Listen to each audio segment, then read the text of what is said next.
Hello, ladies and gentlemen, Deja Vu here, and I am finally back after what has been a rather long and extended hiatus from doing any commentaries for the last 5 weeks, 6 weeks, or something like that. It's been a while.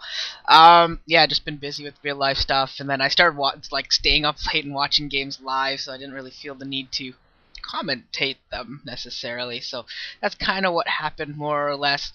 But I recently went through my subscriptions list and I saw that there was no StarCraft 1 commentaries, and I remember a year or 2 years ago when I first started watching StarCraft, if there wasn't an English commentary I wouldn't watch it because I couldn't get entertained enough by listening to Koreans that I couldn't understand. They're exciting, but I have no idea what they're saying, so if you're one of those people, I understand exactly where you're at, and how annoyed you must be that there's no SC1 commentaries and everyone's doing SC2.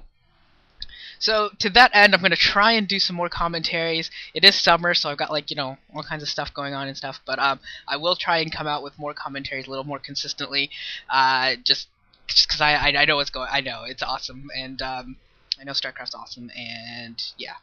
We should be able to watch it with commentary and not be forced to listen to Koreans we don't understand. But anyways, other than that, let's get on to this game. This is going to be a series from the MST, the not offline qualifiers for the MSL, but the next round of it. So this is the Survivor tournament. And we are going to have Baby and Han in this game, and the next game is going to be Hero versus Best. There'll be a winner's game, a loser's game, and a final match, taking the winner from the loser game and the loser from the winner's game. So first 2 players to 2 wins get out of the group. Simple as that, and get advanced to the actual MSL, and the other 2 players go home. This is Baby and Han. Baby in the top right, setting up kind of a weird looking wall there that actually that's kind of a weird wall, and just because it's not really going to be able to put a supply depot in the middle to actually block it off or anything. It's kind of weird, but shouldn't be too important or anything. Just assume that it's not a wall in any form. And Han in the bottom right has actually been doing better as of late. I mean, he's been a pro gamer for a few years now. Hasn't really done anything all that significant at any point, but for MBC, but he's been getting some more playtime recently, and he's been looking a little better. But Baby, on the other hand, has just been looking pretty much unstoppable. I mean, he's lost some games to some of the bigger players in the leagues, but against most of the lesser players, he's really been tearing it up for We Made Fox, and it looks like Han might actually get a kill. Nope, not quite able to get the kill there on the SCV.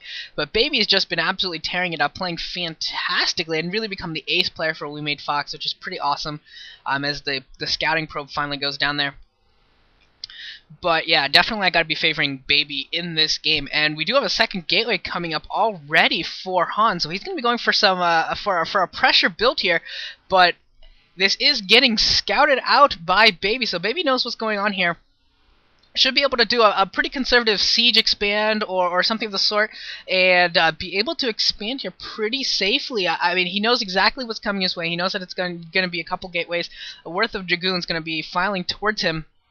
He's going to have to be able to defend against this, and I really think that now, having scouted it out, this really goes into Baby's hands. Baby just has to play conservatively, maybe wait until he gets a second tank out before he tries and actually place his command center, something like that, but he shouldn't be caught by surprise. He knows what's coming his way, so definitely a good position here for Baby, having scouted out what's coming his way. And we do see Baby sending an SCV towards the left side of the map. I'm not really sure what that's all about. I think he's looking for proxies, maybe thinking that there's a robo somewhere, but that's not even the normal place to see a proxy robo. Would be about the 12 o'clock or the 3 o'clock would be the normal places to see a proxy robo. So that's kind of just a meandering SCV there. That solitary zealot's not going to be able to do anything against that wall, against micro of a marine. So we'll end that little bit of pressure there. And here comes an SCV, and actually going to trick its way up using the mineral trick, and is going to get right past that Dragoon, going to get right back into the base and scouting everything out. The base, the natural expansion is coming up for Han right now, and Baby getting a nice little eyeful of what's coming his way, and seeing that there is no tech up, no Citadel, no Robo, no nothing really. So this is going to be Dragoons with with the Nexus coming up already, which is a little less pressure than you would see from a straight up, say, a 10-15 gate. Definitely less pressure being applied here. And it looks like he's actually going to do, this is almost like 2-gate obs without the obs. It looks like is what Han is doing here, just going to expand using his Dragoons defensively, which is kind of surprising here. I really think that he could have gotten away with throwing up his expansion without doing all this, without going with the second gateway. I think he could have really gotten away with it. So, I mean, it's not too big of a deal, but his expansion is definitely a little later than maybe it needed to be, considering the circumstances. But we're going to move on into the mid-game here pretty easily. Looks like now the player's really going to be able to do too much pressure-wise. We got a Templar Archives already coming up here for Han. If we see a Stargate come down next, this will be for 2 base arbs, which is definitely kind of a cool build. I'm kind of surprised to see it used on Fighting Spirit, per se. I think it's best on maps where going from your second to your third base can be somewhat difficult, I think is where 2 base arbs really excels. And there is a Stargate, so this is going to be 2 base arbs. A map like El Nino would be good for 2 base arbs because you have that big, broad ramp that you've got to defend, and getting to your third can sometimes be somewhat difficult. I think that'd be more of a 2 base arb location, but he's going to use it here. He's going to be able to maybe stop Baby from getting his third up so quickly. Definitely be able to put on some pressure, that sort of thing. We'll see exactly how he uses it. Couple Dragoons here at the front for Han, not really going to be able to do much against that siege tank as we saw, and yeah, he's just going to have to play back off for now. We got a probe at the 3 o'clock position. Maybe was thinking about setting up a base there. Not, I don't believe, a wise place for a Protest player to take his third base with these start positions. I hope he doesn't actually try to go there. It's a very, very difficult to hold position if he does go there. Really, I would prefer to see him expand into the 6 o'clock direction and expand to expand clockwise and try and avoid a direct confrontation as much as he can. We do have a couple DTs out streaming towards Baby's base, and I haven't gotten a good look at Baby's base. I wasn't really looking for missile turrets and scanners. He doesn't have scanners, but he does have a missile turret coming up.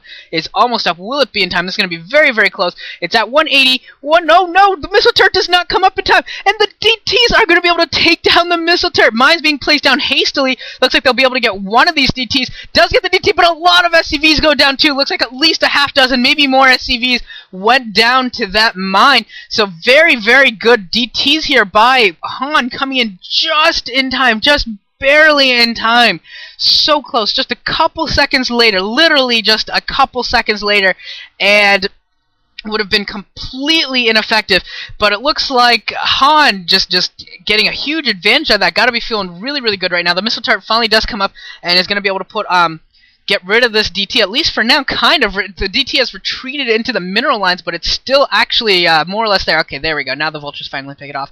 The Vultures were able to stop the 6 o'clock position base from getting up quite yet, picking off one of the probes that was sent there. So that's going to be annoying for Han. He's now going to have to send another probe down there to build the Nexus and get his third up. We do have that Stargate working, going to be producing an Arbiter, and some Vultures here at the natural expansion, trying to place down some mines, trying to put on some pressure.